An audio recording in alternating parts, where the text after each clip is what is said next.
In this video, I'm going to be reviewing the Garmin Approach S20 GPS watch and whether or not it's worth picking up. So what we're going to be covering in this video are my first impressions, how it actually performed for me, what does it actually track, some pros and cons, and also where the best places to buy. So if you just are looking for the best and cheapest place to pick this up, I will leave a link down below. At the time of this video, that was the best place we could find it. Alright, so let's start with my first impression. So the S20 is one of Garmin's entry-level GPS units. Some of their other devices I've tested out in the past, some of them I've really liked, and some of them weren't the best in my opinion. This one, it seemed to be well made and it was fairly comfortable to wear. Even though I don't really like wearing watches myself, I prefer either the laser rangefinders or the handheld GPS units.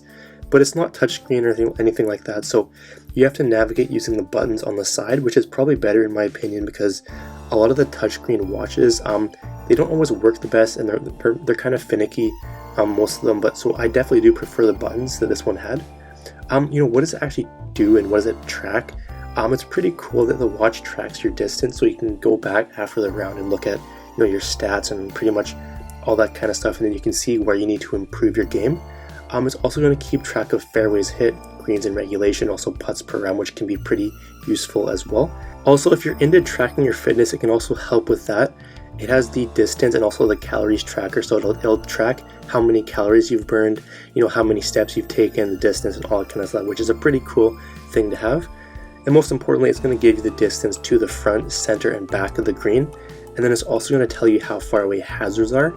And then, like distance to different layup spots and how long you'd have from the layup spot onto the green. So it does give you quite a bit of information. There's some rangefinders out there that only pretty much tell you how far away the green is. So this one's definitely a big improvement and definitely has a lot more features to it. So let's talk about the features. So one of the things I like about the S20 compared to the other models is that it charges really quickly, in a few hours, and then the charge is going to last for 2 rounds. Some of the other ones only lasted like 8 hours, so it was pretty hard to squeeze 2 full rounds out of it. It's going to allow you to keep track of your scores right on the watch itself, which is pretty cool. One of the coolest features is also the auto shot feature, which basically tracks all your shots and it displays it on the app, so you can basically go back and review your round and see where you need improvements. So you can actually go hole by hole and see where exactly your shots went. If you went right, it'll show you hit right, and then you can maybe if you see that you're constantly hitting the ball right, you can make adjustments and see where you need to improve and all that kind of stuff. So it's a pretty cool thing. That's probably my favorite thing on the watch itself. But is it easy to use? It's pretty important for a lot of people. To get started, all you have to do is press OK on the top right corner, the little button there, and then you pretty much select Start Round.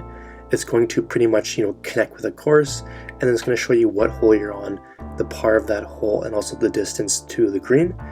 You can also look at the distance to layup spots and hazards on the hole as well, which is super useful. And it wasn't the easiest to use at first in my opinion, but just like anything else, it's going to be a learning curve. But once you play around with it for a bit, it seems pretty normal.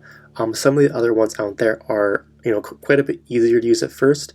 But it does have a manual, and I'm sure if you play around with it for maybe like 1 or 2 hours, you'll get the hang of it, and then once you get the hang of it, it'll be relatively easy. But how did it actually perform? Because if it's not going to perform well, it's not accurate, there's really no point having it. But so some of the watches I've tested out in the past, they either didn't give much info, like I talked about before, or they were just plain not accurate. So how did the S20 compare? It wasn't as accurate as my laser rangefinder. Pretty much none of the GPS units are, but it was pretty damn close, right? So I was completely fine with that. It wasn't anything too far off. It was maybe a couple yards, if that. So obviously that's not going to make a big deal. So I was completely fine with that.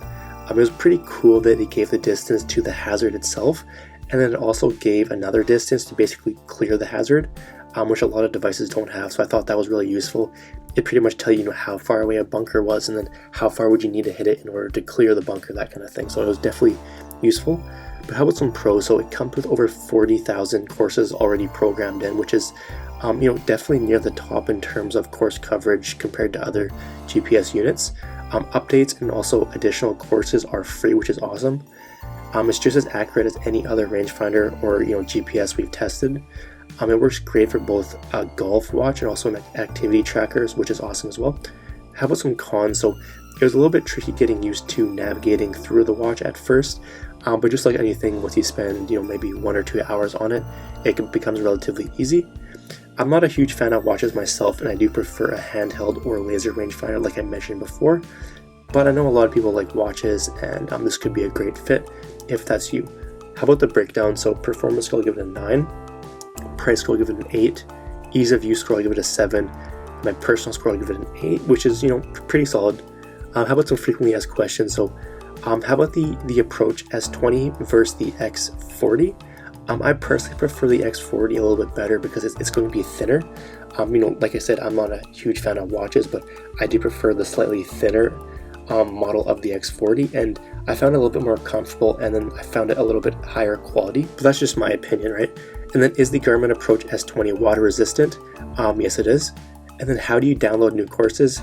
Pretty much all you have to do is connect the watch to the Garmin app on your computer, and it's going to update, right? So taking into account all that, is it going to be worth it? I'd say the S20 is definitely better than some of the other GPS watches we've tested in the past. I personally like the handheld better, like the G8. But for those of you who like watches, this could be a great fit for you. I will leave links down below, for the cheapest place where you can get the S20 or the G8 or also the X40. So, you can pick whatever one you prefer, and then go from there, right? So I'll just quickly mention our golf giveaway. If you want to enter into our monthly golf giveaway, all you have to do is subscribe to the channel, and then comment giveaway down below. Simply do both those and you'll be automatically entered. Alright, that's going to be it for this video. Hope you enjoyed. Let me know if you have any questions down below, and we will see you in the next video.